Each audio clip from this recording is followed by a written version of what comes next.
bem, pessoal? Hoje comentário sobre Batida Só, terceiro romance da autora Giovanna Madalosso, autora de dois romances que eu já li e comentei aqui no canal, Tudo Pode Ser Roubado e Sweet Tokyo.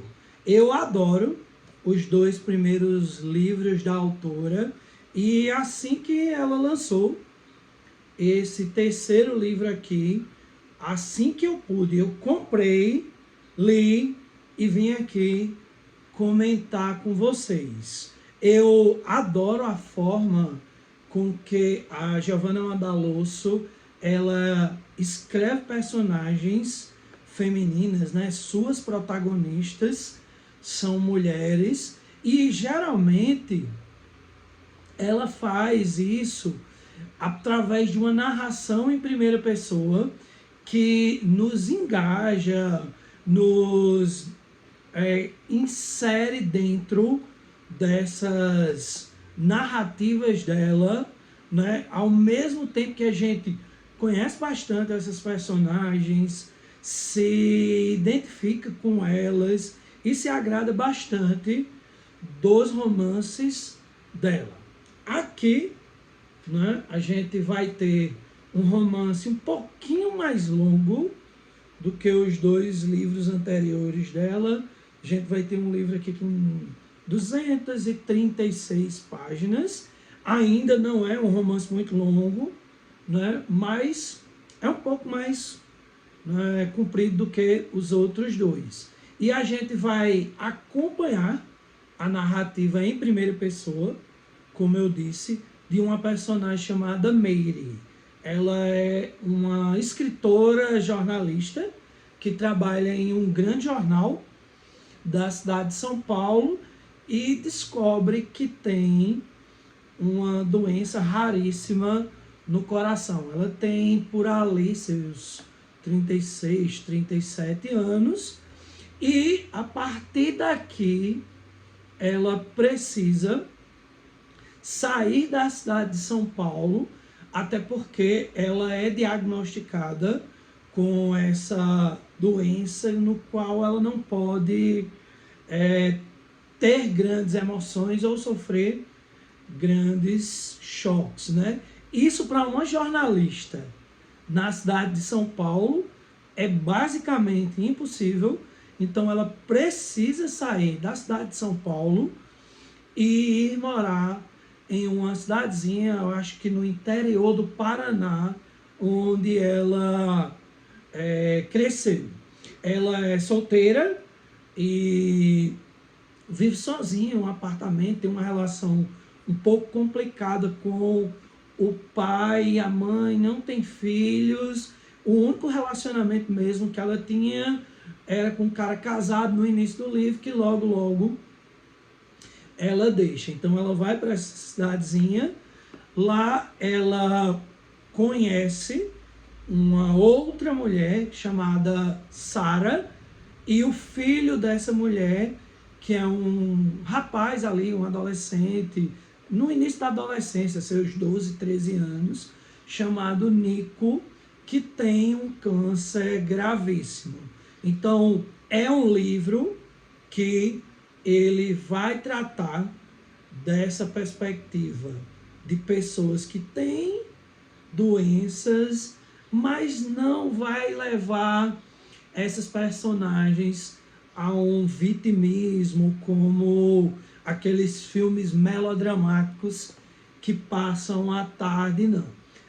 Mesmo assim, é um livro que trata sobre doença, mas que principalmente vai tratar sobre a interação entre essas três personagens. A Mary, a Sara, né, que é uma instrutora e dona de uma autoescola e religiosa, que eu vou comentar também, e o filho dela.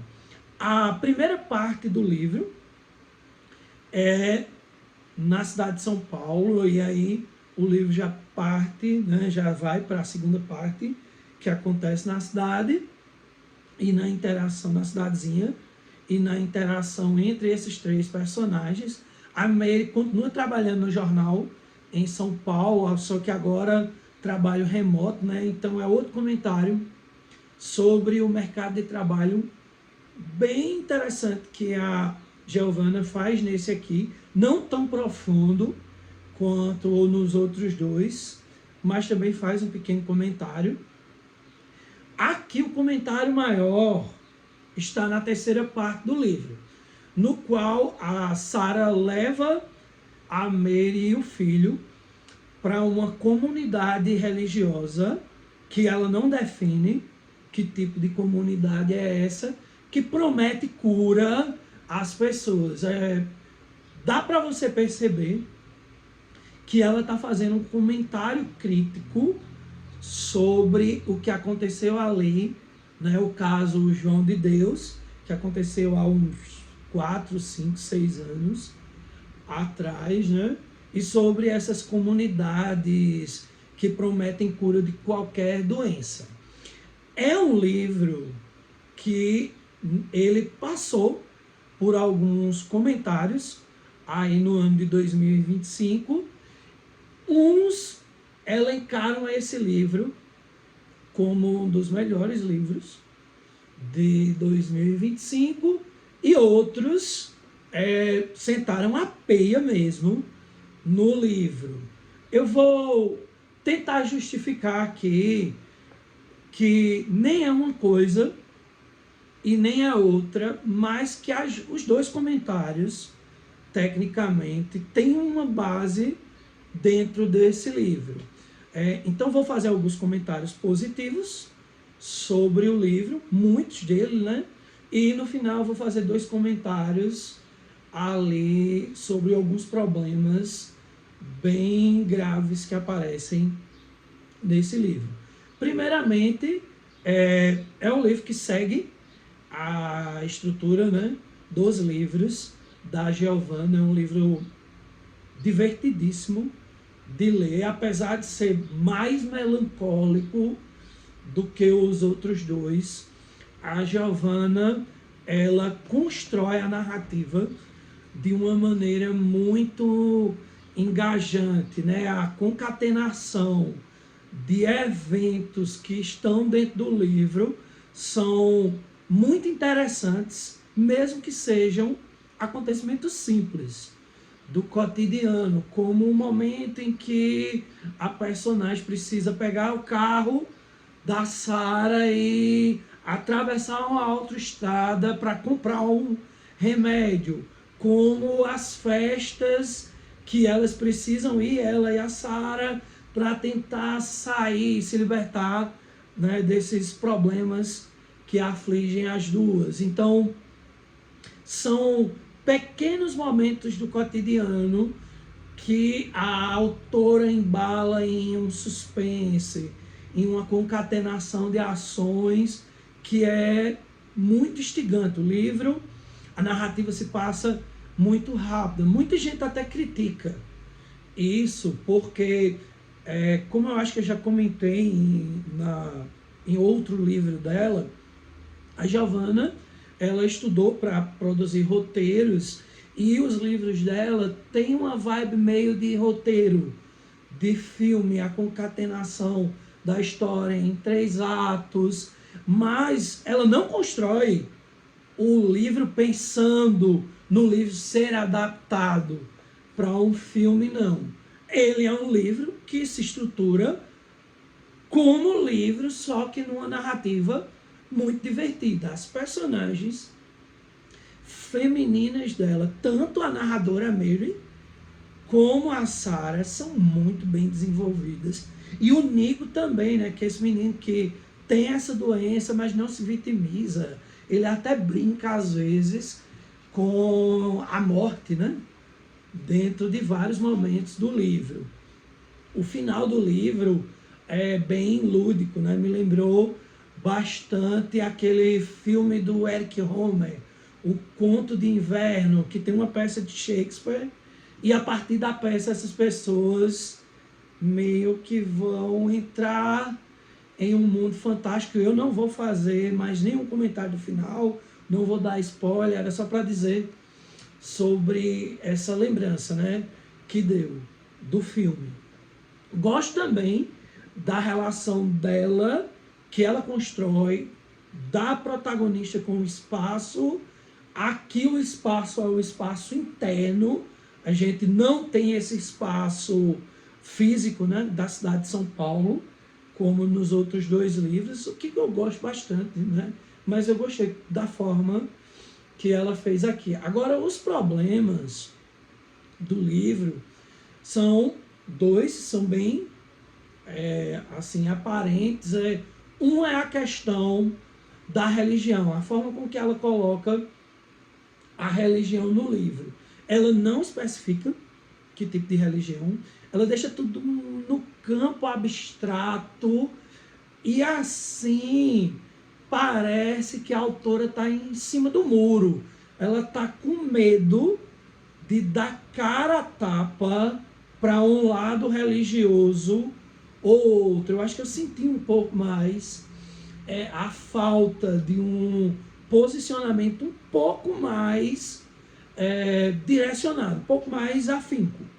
Aqui não está muito abstrato, parece qualquer religião, parece todas ao mesmo tempo. O segundo problema são os personagens coadjuvantes. Todos os personagens principais, os três, são muito bem desenvolvidos, mas os coadjuvantes aqui, eles são apenas funcionais e são basicamente irrelevantes. Os pais dela, da Mary, eles são muito bem desenvolvidos no início do livro, depois eles são jogados de lado, a gente não fica sabendo mais nada deles, e são personagens interessantes, a gente queria saber mais, né? Eu queria saber mais desses personagens.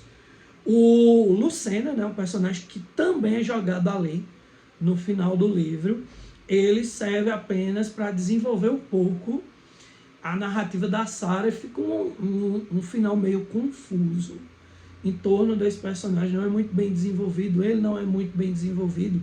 Ele é um ricaço que a gente não sabe de onde vem o dinheiro dele, que se interessa pela Sarah, a gente não entende muito bem o porquê, né, ali, e aí faz com que o livro caia um pouco.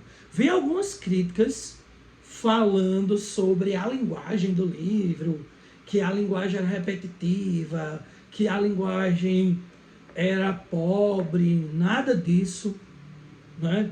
A Giovanna, ela tem completo domínio da linguagem aqui.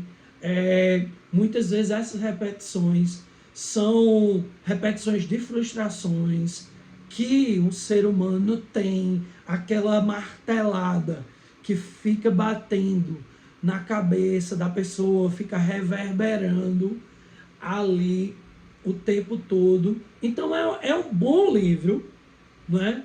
Muito abaixo, eu acho, dos outros dois, principalmente do Sweet Tokyo, né? Que eu acho que é a obra-prima dela, mas é um livro que eu deixo a recomendação para o estilo de narrativa de literatura contemporânea que a gente estava tendo ultimamente. Esse é um livraço e está muito à frente desses outros. Então, batida só da Giovanna Madalosso. Valeu vocês e até o próximo vídeo.